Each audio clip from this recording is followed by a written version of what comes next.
We are the God Culture, a group of independent researchers with no affiliation to any denomination nor organization whatsoever. We read the Word and we test it as 1 Thessalonians 5:21 tells us, prove all things, hold fast that which is good.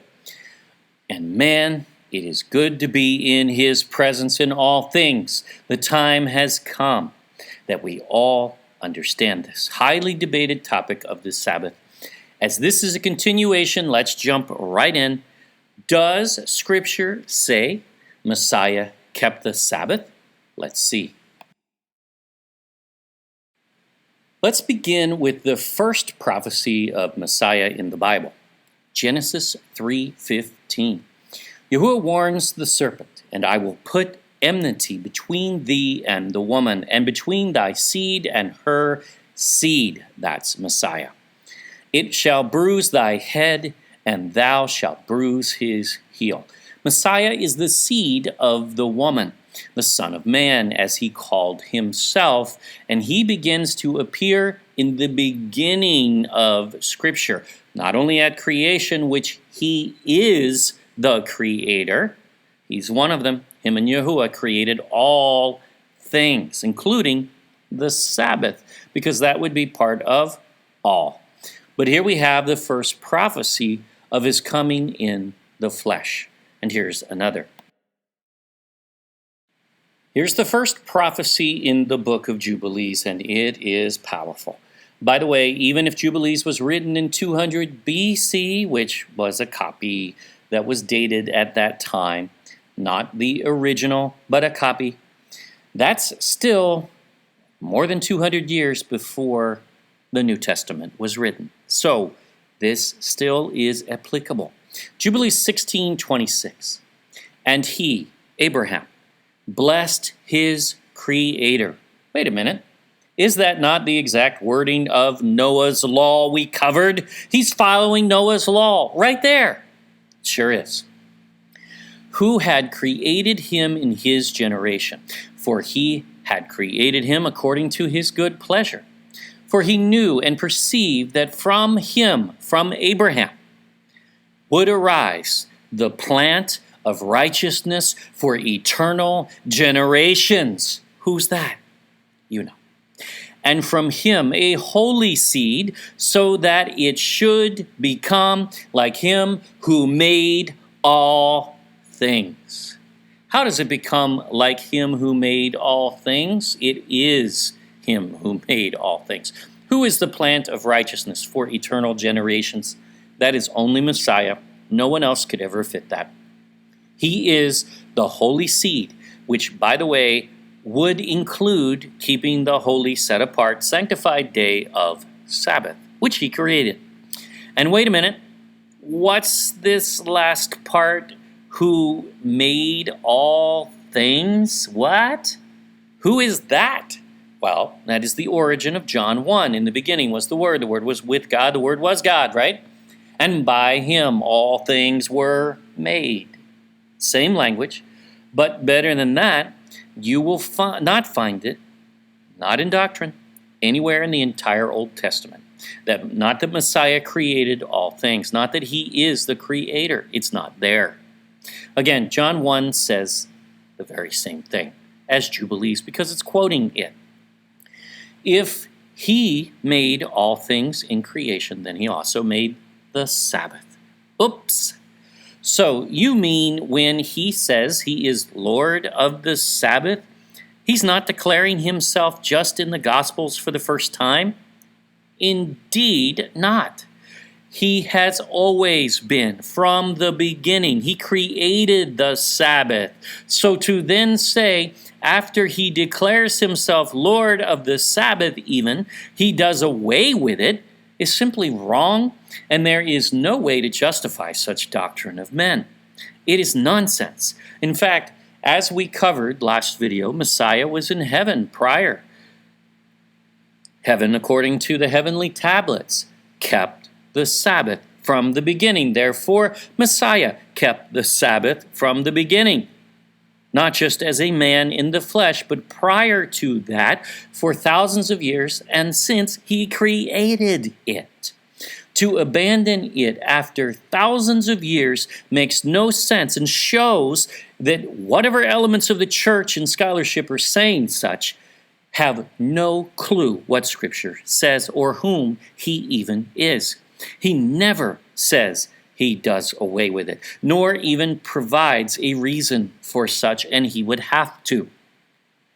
Again, the church is cool with 9 of the 10 commandments, still essentially practicing them, but just not this one. That's the only one that bothers them.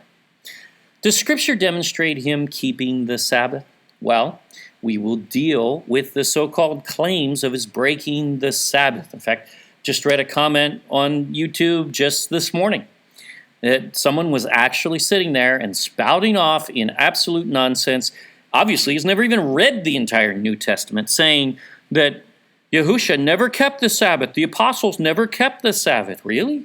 Have you ever read the Bible? Because you certainly don't represent it. Now, we're going to deal with the breaking of the Sabbath in the next video, because it didn't happen, and we'll show you. It is nonsense. But here are several scriptures showing us all that Messiah certainly kept the Sabbath.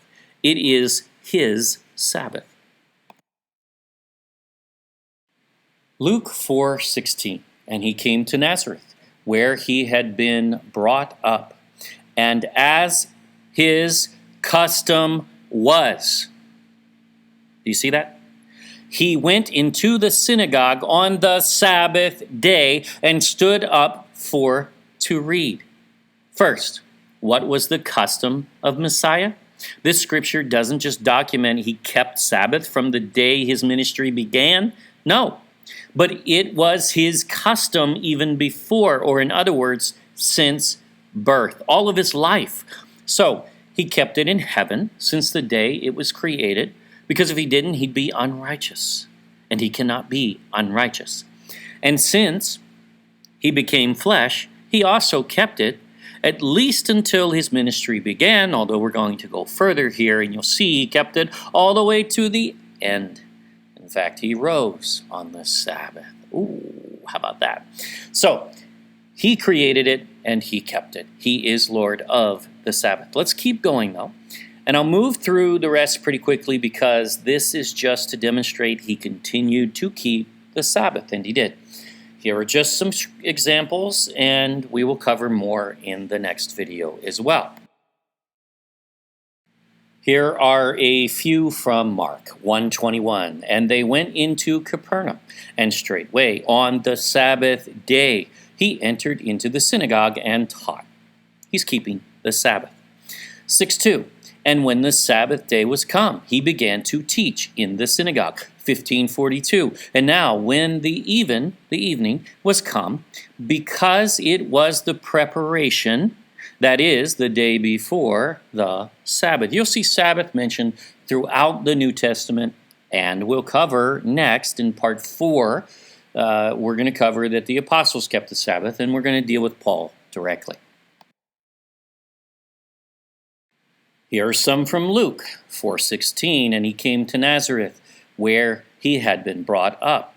And as was his custom, he went into the synagogue on the Sabbath day and stood up to read. Same thing. It was his custom. And 13:10. And he was teaching in one of the synagogues on the Sabbath. Now, notice, we keep seeing synagogues here. He taught in the synagogue on Sabbath. He taught in the synagogue on Sabbath. Why? Well, they are the Babylonian system installed prior. Who ran the synagogues? The Pharisees and Sadducees did, not the tribes of Israel. As you find, the Messiah encounters them constantly, and they pretty much always oppose him. Does that not show you what we're talking about? The footing here for the entire New Testament is they oppose him. They stand against him. Yet today we're told that that is the religion we're supposed to follow somehow. I'm sorry, no thank you. We have no interest. It is not a biblical religion, at least not a good one. Only is it mentioned in the Bible rebuking it. They are even identified as the leaders of the synagogue, the Pharisees and the Sadducees. They are new as of 165 BC, did not exist in the entire Old Testament. You will not find Pharisees nor Sadducees. Why?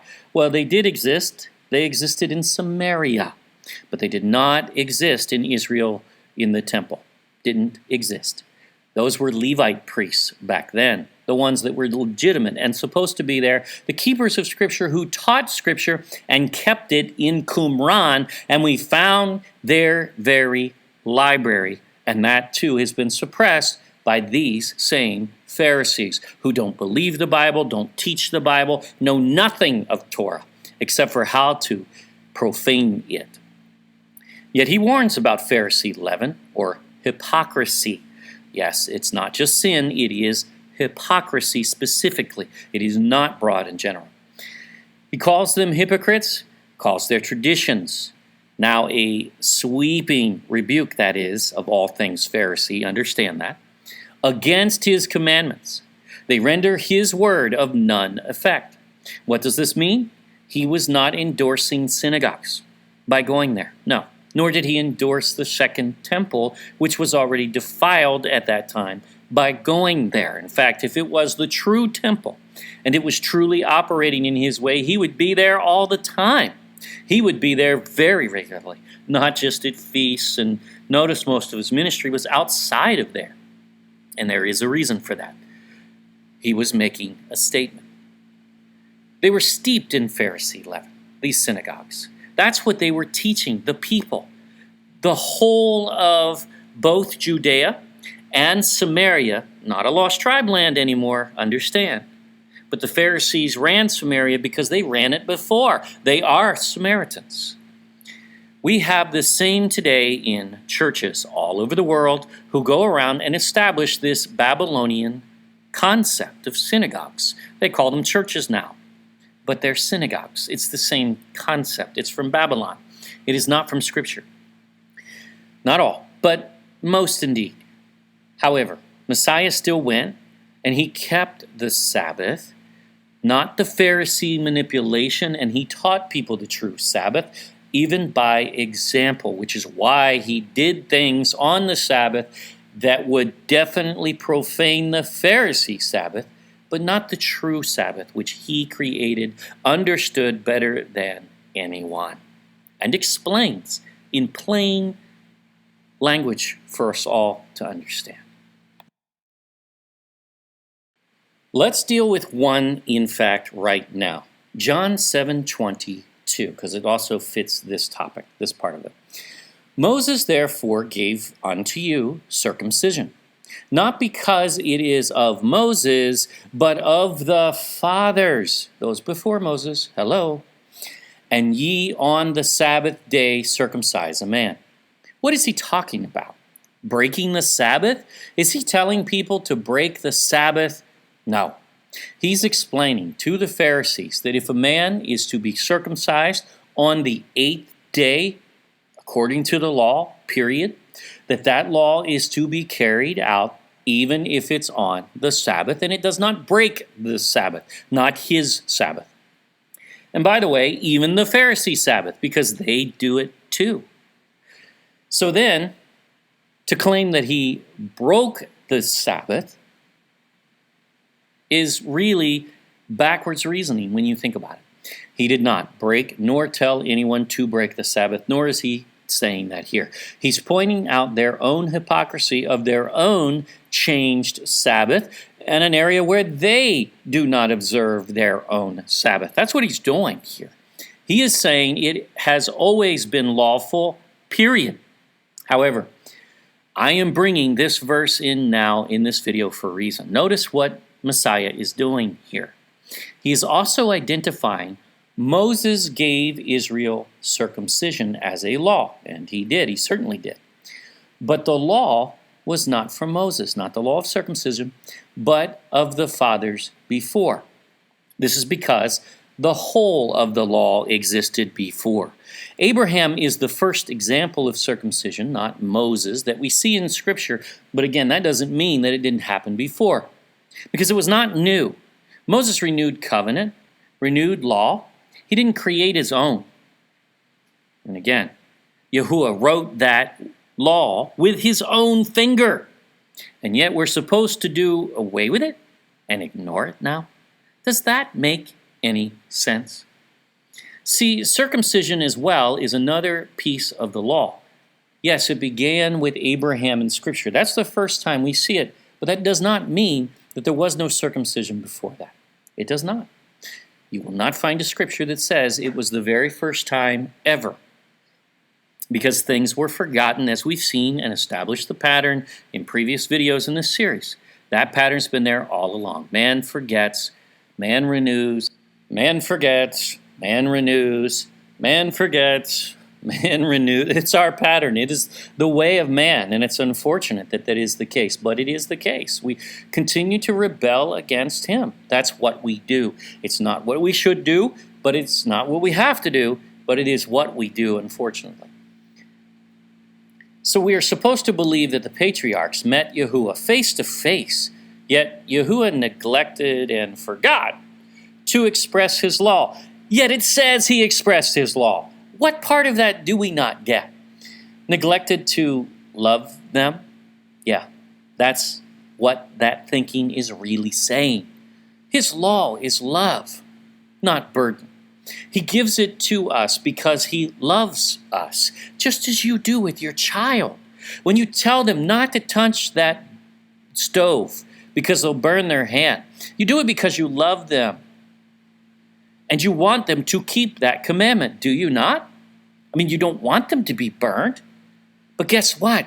That child typically reaches up and touches that stove and they are burned. Now, they broke the law. And they paid the consequence. Because that's how it works in all things.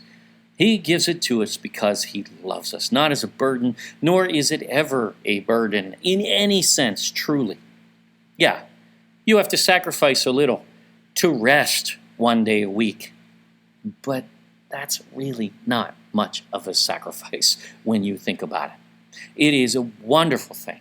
And you will find that when you restore this in your life, it will become the biggest blessing you've experienced. For him to neglect giving the law means he does not love, which can never be the case. It can't. For us to not keep his law, here it comes, is also to not love him. As if we love him, what do? John 15, keep my commandments. Even in Revelation, what are they found doing at the very end, the end times remnant? Keeping his commandments, his law. Do we love him? This is a covenant, folks, and it is the way it works. See, that's the way he defines this. It's a covenant relationship. This is intimacy with the Creator. He loves you that much. He wants to be intimate with you in relationship. Are we in relationship with him or not? Some ask, how do I know if I'm saved?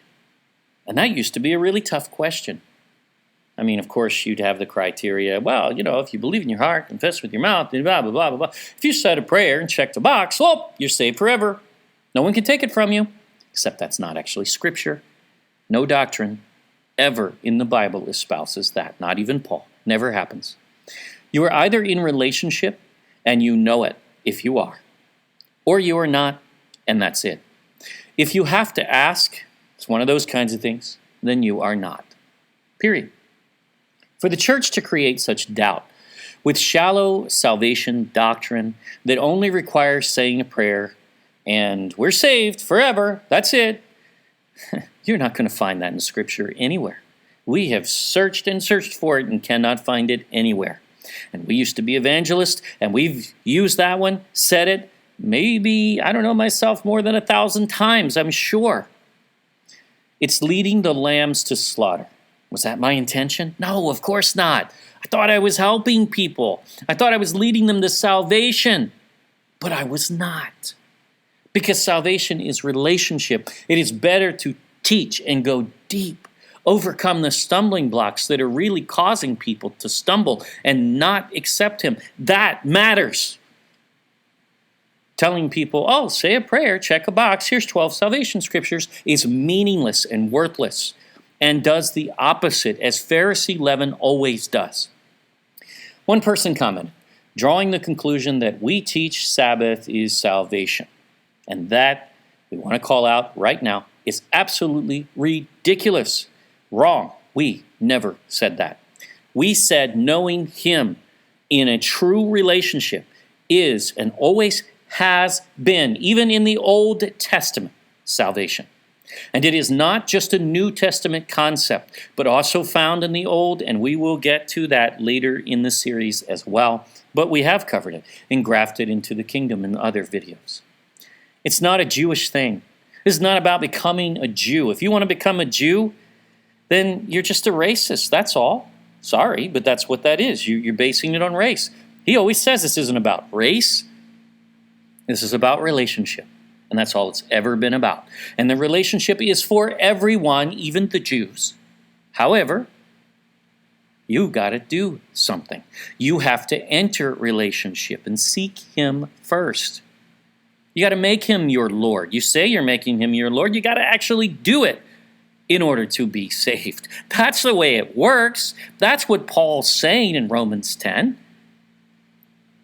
Read all of it in context. We're going to cover that. Don't worry. We're going to cover a lot of scripture from Paul, and we're going to break it down in ways you've probably never seen before, because no one really has, unfortunately, but this needs to be done badly. However, if one is in relationship with Him, if they are righteous, not perfect, but righteous. Abraham wasn't perfect, but he was righteous. Noah was perfect in his generations. Read what it says. Not necessarily perfect. Job actually is called perfect, so perhaps he was completely perfect. Enoch as well. At a certain age, not in the beginning, but at a certain age, he started to seek perfection on a new level. A level that caused Yahuwah to take him into, yes, the Garden of Eden. Imagine that. That's what Jubilees says. And there's nothing in Genesis that says otherwise. Seek the Lord of the Sabbath, and guess what? You'll find. You will find rest and peace. There are many of you out there right now that call yourselves Christians and you do not have rest. You do not have peace. Come on, tell the truth. I know, because I've been there. I was busy. I was very busy, doing so many things for the kingdom, going so many places. Thought I was doing the right thing. I'm not saying those things are bad, and certainly my intention was never bad.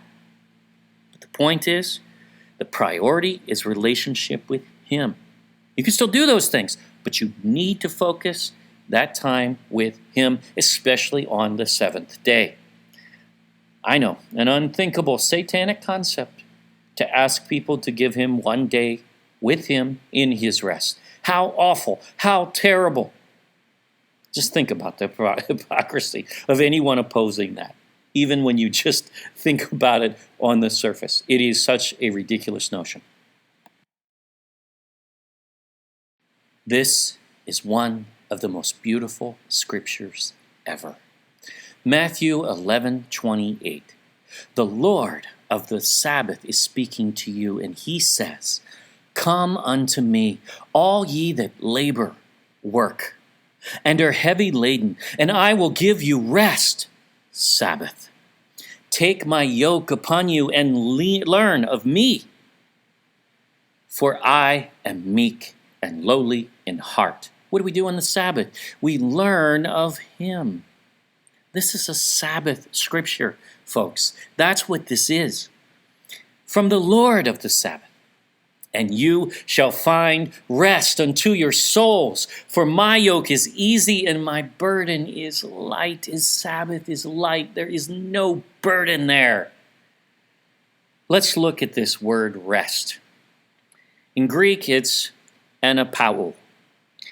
To cause or permit one to cease from any movement or labor work in order to recover and collect his strength.